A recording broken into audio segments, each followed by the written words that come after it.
السلام علیکم یا علی مدد، تمام بہن بھائیوں کو، تمام دیکھنے والوں کو، کیسے ہیں آپ سب لوگ؟ مجھے امید ہے آپ سب لوگ ٹھیک ہوں گے۔ اچھا، آج میں امیر المومنین مولا علی علیہ السلام کی جو کتاب ہے، جس میں ان کے خطبات ہیں، ان کے خطوط ہیں، ان کی کچھ نصیحتیں ہیں جو انہوں نے ہمیں زندگی کے بارے میں کی ہیں، تو یہ کتاب آج میں آپ کو متعارف کرانے جا رہی ہوں۔ میں امید کرتی ہوں کہ انشاءاللہ آپ اس کو دیکھیں گے میرے چینل کے اوپر اور اس کو آگے لوگوں تک پہنچائیں گے۔ اور اس کتاب کا نام ہے نہج البلاغہ، اور یہ میرے پاس جو ترجمہ ہے، کافی لوگوں کے ترجمے اس کے اوپر موجود ہیں، لیکن جو میرے پاس ہے اس کو بہت اتھینٹک مانا جاتا ہے ایک بہت لارج کمیونٹی کے اندر، اور یہ ترجمہ جو ہے یہ کیا ہوا ہے علامہ مفتی جعفر حسین صاحب نے، ٹھیک ہے۔ تو یہ ناظرین کرام، یہ جو ایک کتاب ہے یہ ایک مکمل ضابطۂ حیات ہے، ٹھیک ہے نا۔ قرآن مجید کے بعد مجھے لگتا ہے کہ یہ ایسی کتاب ہے جو زندگی کے ہر موضوع کو ٹچ کرتی ہے، جو ہمیں پوری زندگی گزارنے کا ایک طریقہ بتاتی ہے، ٹھیک ہے۔ ہمارے گھروں میں یہ کتابیں پڑھی تو ہوتی ہیں، صحیفہ سجادیہ پڑھی ہوئی ہے، قرآن مجید کا ترجمہ پڑھا ہوا ہے، تفسیر قرآن، قرآن مجید، نہج البلاغہ، یہ بکس پڑھی ہوتی ہیں، لیکن ہم نے کبھی ان کو کھول کر پڑھنے کی ہمت ہم لوگ نہیں کرتے، اور پھر ہم اپنے کیے پر پچھتا رہے ہوتے ہیں، ہم لوگ اپنے فیصلوں پر پچھتا رہے ہوتے ہیں، جبکہ بہتر ہوتا ہے کہ ہم ان کتابوں کو پڑھیں اور ان میں سے زندگی کے ہر موضوع کو یہ ٹچ کرتی ہیں، تو ہمیں زندگی کے فیصلے کرنے میں یہ کتابیں بہت معاون ثابت ہوتی ہیں۔ تو میں آج یہ میرا پہلا لیکچر ہے، انشاءاللہ میں امیر المومنین مولا علی علیہ السلام کا جو جتنے تمام لیکچرز ہیں، جتنے خطبات ہیں، جتنے ان کے خطوط ہیں جو امیر المومنین نے لکھے، تو وہ میں انشاءاللہ سارے کور کروں گی اس کے اندر۔ اور میں نے چونکہ یوٹیوب پہ بہت زیادہ سرچ کیا، لیکن ایک پراپر نہج البلاغہ کے جتنے خطبات ہیں اس کو پراپر کسی نے کور نہیں کیا ہوا، تو میں نے یہ سوچا کہ میرے چینل کے اوپر مجالس بھی ہیں بہت زیادہ، اور مولا علی علیہ السلام کے اقوال بھی ہیں اور سب چیزیں، لیکن میں نے سوچا کہ کیوں نہ اس کتاب کو اٹھایا جائے اور لوگوں تک یہ کتاب پہنچائی جائے، کیونکہ لوگ آج کل دیکھنا زیادہ پریفر کرتے ہیں بجائے پڑھنے کے۔ تو آپ ان کتابوں کو پڑھیں، اگر آپ کے پاس پڑھنے کا ٹائم نہیں ہے، دیکھنے کا ٹائم ہے، تو پھر یہ چینل دیکھیں اور اس کو سبسکرائب کریں، بیل آئیکن کو پریس کریں، اپنے دوستوں کو بتائیں تاکہ ہر آنے والی نئی ویڈیو آپ تک پہنچ سکے۔ Thank you very much. بسم اللہ الرحمن الرحیم، ہم اس کو سٹارٹ کرتے ہیں۔ یہاں سے یہ سٹارٹ ہو رہی ہے کتاب، اور یہ دیکھیں نا، اس کا ایک منٹ، جو اس کا پہلا حصہ ہے نا وہ خطبات کے اوپر ہے، ٹھیک ہے، جس میں امیر المومنین کا جو پہلا خطبہ ہے نا وہ تقریباً توحید کے اوپر ہے، ٹھیک ہے، وہ اللہ تعالیٰ کی وحدانیت کے اوپر ہے، اور اس کے بعد آگے پیرل یہ چیزیں چلتی جاتی ہیں، ٹھیک ہے۔ تو پہلا حصہ ہمارا خطبات کا کور ہوگا، جس میں یہ دیکھ لیں آپ، یہ سب امیر المومنین کے خطبات ہیں۔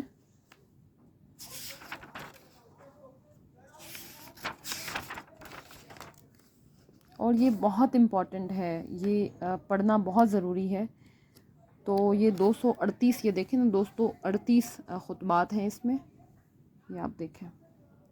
اس کے بعد حصہ دوئم ہے مکتوبات، اس میں انہوں نے خطوط لکھے ہوئے ہیں، ٹھیک ہے، یہ دیکھیں، یہ حصہ دوئم ہے جس میں امیر المومنین علیہ السلام نے خطوط لکھے ہیں، جس میں بہت ساری حقیقتیں کھل کر ہمارے سامنے آتی ہیں، ٹھیک ہے نا۔ چیزیں سننے میں اور ہوتی ہیں، لیکن جب آپ پڑھتے ہیں تو چیزیں مختلف ہوتی ہیں، یہ میں نے سیکھا ہے، this is what I have learned, کہ جب آپ چیزوں کو پڑھتے ہیں تو چیزیں آپ کو ڈفرینٹلی نظر آتی ہیں، حقیقتیں کچھ مختلف ہوتی ہیں۔ یہ حصہ سوئم ہے، حکم و مواعظ، یہ حصہ سوئم ہے، یہ دیکھیں، اس میں حکمت ہے، حکمت کی باتیں ہیں امیر المومنین علیہ السلام کی، کیونکہ رسول خدا کا فرمان ہے کہ میں علم کا شہر ہوں اور علی اس کا دروازہ ہے۔ تو مولا علی علیہ السلام کی یہ ہمارے پاس ایک جامعہ کتاب ہے، اور ہمیں اس کو ضرور پڑھنا چاہیے، اور زندگی کے ہر معاملے میں اس سے رہنمائی لینی چاہیے۔ یہ آگے تشریح طلب کلام ہے، یہ آپ دیکھیں، یہ ہر طرح سے، اور یہاں پہ یا کے اینڈ ہو رہی ہے، یہ ہر طرح سے کتاب جو ہے ایک مکمل ضابطۂ حیات ہے، ٹھیک ہے نا. تو یہ دوستو آج ہم پڑھیں گے جو ہے نا اس کا پہلا انشاءاللہ اس کا پہلا خطبہ آج ہم پڑھیں گے، خطبہ اول، ٹھیک ہے، امیر المومنین کا. یہ اس کتاب کا اس میں مزے کی بات یہ ہے کہ اس کے اندر عربک میں بھی موجود ہے، عربک میں بھی، اور پھر اس میں اس کا اردو ترجمہ بھی موجود ہے، بہت آسان اردو میں ہے، آپ ایزیلی اس کو سمجھ سکتے ہیں، ٹھیک ہے. یہ خطبہ نمبر 1 ہے، اور یہ پہلے 1 2 3 4 5 6 7 8 اور 9 9.5 مطلب 8.5 پیجز پہ امیر المومنین کا پہلا خطبہ جو ہے وہ اس میں ہے، ٹھیک ہے. انشاءاللہ آج ہم اس کو پڑھیں گے. شاید یہ پورا کور نہ ہو سکے، لیکن میں کوشش کروں گی کہ یہ پورا کور ہو جائے. جی تو بسم اللہ الرحمن الرحیم. خطبہ نمبر 1. اس میں ابتدائے آفرینش زمین و آسمان اور پیدائش آدم کا ذکر فرمایا ہے. اللہ تعالیٰ کے نام سے شروع کر کے مولا علی علیہ السلام جو ہیں وہ بتا رہے ہیں کہ زمین و آسمان کی پیدائش کیسے ہوئی ہے، اور حضرت آدم علیہ السلام کا ذکر بھی اس میں فرمایا ہے. تمام حمد اس اللہ کے لیے ہے جس کی مدح تک بولنے والوں کی رسائی نہیں، جس کی نعمتوں کو گننے والے گن نہیں سکتے، نہ کوشش کرنے والے اس کا حق ادا کر سکتے ہیں، نہ بلند پرواز ہمتیں اسے پا سکتی ہیں، نہ عقل و فہم کی گہرائیاں اس کی تہہ تک پہنچ سکتی ہیں. اس کے کمال ذات کی کوئی حد معین نہیں، نہ اس کے لیے توصیفی الفاظ ہیں، نہ اس کی ابتدا کے لیے کوئی وقت ہے جسے شمار میں لایا جا سکے، نہ اس کی کوئی مدت ہے جو کہیں پر ختم ہو جائے. اس نے مخلوقات کو اپنی قدرت سے پیدا کیا، اپنی رحمت سے ہواؤں کو چلایا، اور تھرتھرائی ہوئی زمین میں پر پتھروں کی میخیں گاڑی. آپ دیکھیں کہ جو مولا علی علیہ السلام ہے وہ کس طرح سے اللہ تعالیٰ کی وحدانیت اور اللہ تعالیٰ کی حمد و ثنا بیان کر رہے ہیں، ٹھیک ہے. اب اس آگے ہم پڑھیں گے کہ دین کی ابتدا اس کی معرفت ہے، کمال معرفت اس کی تصدیق ہے، کمال تصدیق توحید ہے، کمال توحید تنزیہ و اخلاص ہے، اور کمال تنزیہ و اخلاص یہ ہے کہ اس کی صفتوں کی نفی کی جائے، کیونکہ ہر صفت شاہد ہے کہ وہ اپنے موصوف کی غیر ہے، اور ہر موصوف شاہد ہے کہ وہ صفت کے علاوہ کوئی چیز ہے، ٹھیک ہے. لہٰذا جس نے ذات الہی کے علاوہ صفات ماننے اور اس کی ذات کا ایک دوسرا ساتھی مان لیا، اور جس نے اس کی ذات کا کوئی اور ساتھی مانا، اور اس نے دوئی پیدا کی، اور جس نے دوئی پیدا کی اس نے اس کے لیے جز بنا ڈالا، اور جو اس کے لیے اجزاء کا قائل ہوا وہ اس سے بے خبر رہا، اور جو اس سے بے خبر رہا اس نے اسے قابل اشارہ سمجھ لیا، اور جس نے اسے قابل اشارہ سمجھ لیا اس نے اس کی حد بندی کر دی، اور جو محدود سمجھا وہ اسے دوسری چیزوں کی ہی قطار میں لے آیا، اور جس نے یہ کہا کہ وہ کس چیز میں ہے اس نے اسے کسی شے کے ضمن میں فرض کر لیا، اور جس نے یہ کہا کہ وہ کس چیز پر ہے اس نے اور جگہیں اس سے خالی سمجھ لی. وہ ہے ہوا نہیں، موجود ہے مگر عدم سے وجود میں نہیں آیا. وہ ہر شے کے ساتھ ہے، نہ جسمانی استصال کی طرح، وہ ہر چیز سے علیحدہ ہے، نہ جسمانی دوری کے طور پر. وہ فاعل ہے لیکن حرکات و آلات کا محتاج نہیں. وہ اس وقت بھی دیکھنے والا تھا جبکہ مخلوقات میں کوئی چیز دکھائی نہ دینے والی تھی. وہ یگانہ ہے اس لیے کہ اس کا کوئی ساتھی نہیں ہے، کہ وہ جس سے وہ مانوس ہو کر اور اسے کھو کر پریشان ہو جائے. تو یہاں پہ دیکھیں، یہ یہاں تک میں اس کو اب میں بتاتی ہوں آپ کو کہ اس میں مولا علی علیہ السلام نے اللہ تعالیٰ کی کس طرح سے وحدانیت بیان کی ہے کہ اس میں وہ ہماری سورہ جو ہے سورہ اخلاص وہ کور ہو جاتی ہے. اعوذ باللہ من الشیطان الرجیم، بسم اللہ الرحمن الرحیم. قل هو اللہ احد اللہ الصمد لم یلد ولم یولد ولم یکن لہ کفوا احد. ٹھیک ہے نا، کہ نہ تو اس نے کسی کو پیدا کیا نہ اس سے کوئی پیدا ہوا ہے، اور بے شک وہی عبادت کے لائق ہے، اور وہ یگانہ ہے، وہ یکتا ہے. ٹھیک ہے نا، اس کا نہ تو کوئی شریک تھا نہ اس کا کوئی شریک ہو سکتا ہے. اور شرک ایسا جرم ہے جس کی سزا ایسی ہے جس کی کوئی معافی نہیں ہے. وہ ایسی سزا ہے جس کی کوئی معافی نہیں ہے. شرک ایک ایسا جرم ہے. تو اس سے ہم پڑھتی ہوں، میں اس سے آگے آپ کو پڑھ کے سناتی ہوں. اس نے پہل خلق کو ایجاد کیا. یہ اللہ تعالیٰ کی جو ہے صفات بیان کر رہے ہیں مولا علی علیہ السلام.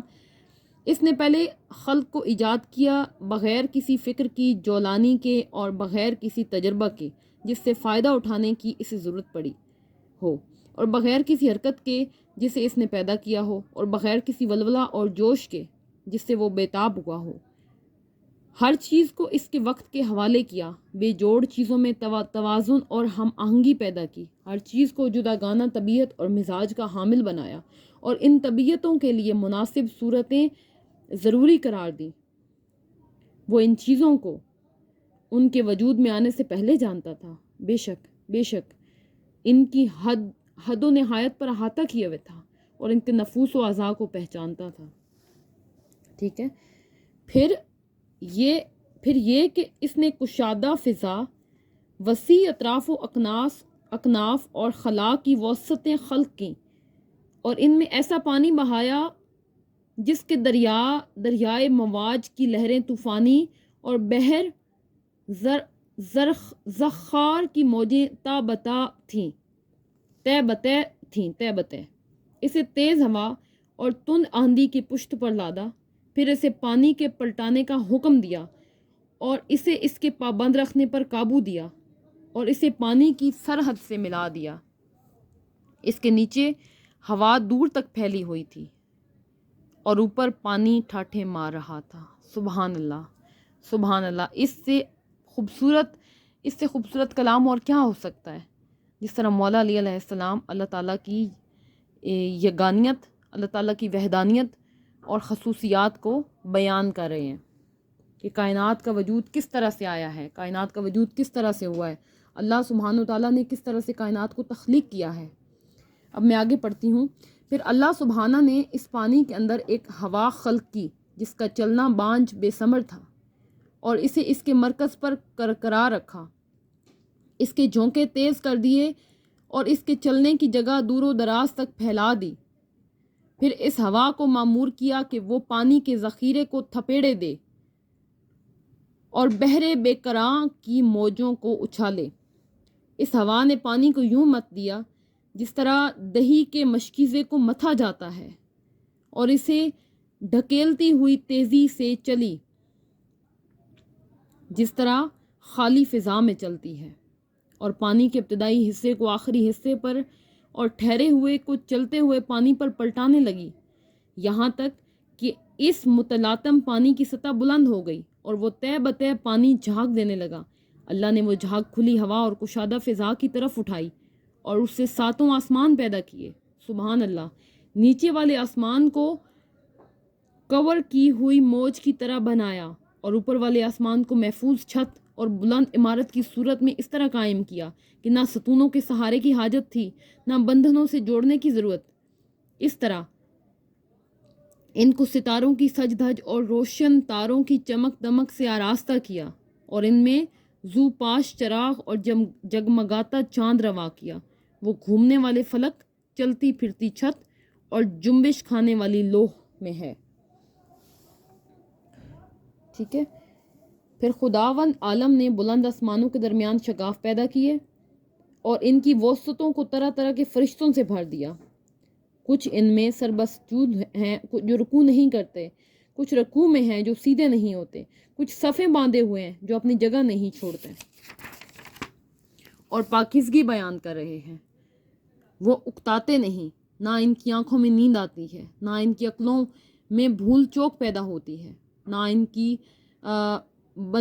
کی بدنوں میں سست و کاہلی آتی ہے، نہ ان پر نسیان کی کیفیت طاری ہوتی ہے.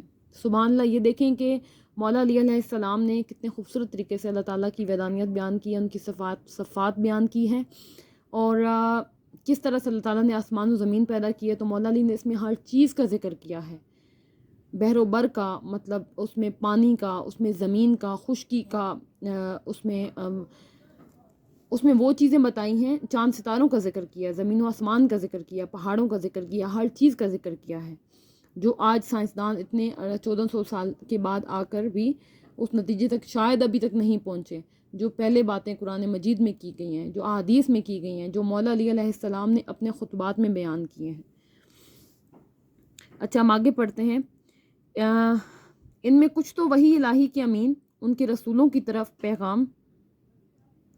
پیغام رسانی کے لیے زبان حق اور ان کے قطعی فیصلوں اور فرمانوں کو لے کر آنے جانے والے ہیں۔ کچھ ان کے بندوں کے نگہبان اور جنت کے دروازوں کے پاسبان ہیں۔